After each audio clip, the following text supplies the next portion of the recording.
We will get back to that story, but first, Conservative leader Pierre Poilievre is speaking in Ottawa ahead of caucus.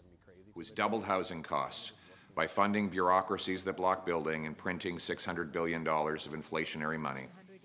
He's given Canada the most expensive housing by far in the G7.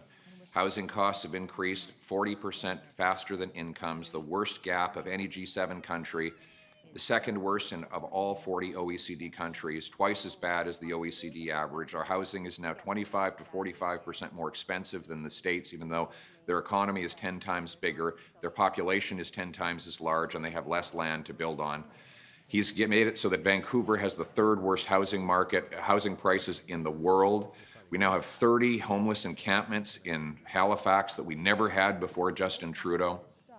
Our young people have to wait till they're 40, even though when I was housing minister, the average age to get a home was 29.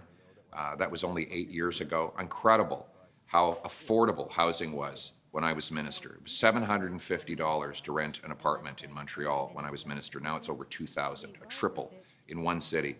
After 8 years of Trudeau, 2 million people line up at food banks. If you look at these images, just put them in black and white. What do you see? You see the Great Depression. And all the wonky economists are debating whether we're in a recession. For those people in those lineups, we are not in a recession. We are in a depression, a Justin Trudeau depression. The country's falling apart. The country is falling apart. Yesterday, there were nearly a dozen drug overdoses within an hour in Belleville.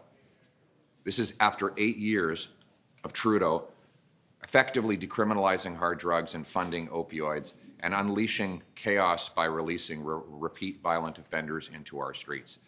And in order to distract, he spreads fear and falsehood. He attacks hunters, small business owners, Muslim parents.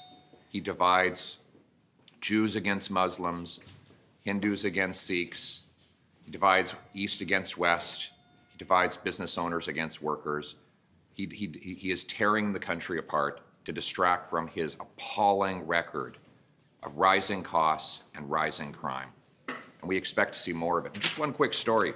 Here we have in CTV a news story about a Gatineau man who had his Dodge Ram stolen, put an Apple AirTag in it. Thank God he did that. And so he found out that it was at the Port of Montreal, pinged that it was over at the port, where I was yesterday talking about car theft. So he called the cops and said, good news, I know where my car is. They said, well, we can't help. You have to call CBSA. He called CBSA. They said, we can't help. You'll have to call the cops. CBSA says, we don't know what box it's in, so we can't get you your Dodge Ram back. And it just so happens I have a solution for that, which is that we should have scanners that allow us to look into the boxes to figure out what's there. Now, Trudeau spent the money on consultants.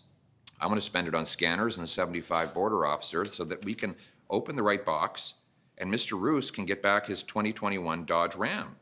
That's a common sense solution. So that's what we need, common sense, to repair the damage that Trudeau has caused after 8 years. He's not worth the cost, he's not worth the crime. But when I'm Prime Minister, we're going to axe the tax, build the homes, fix the budget, stop the crime.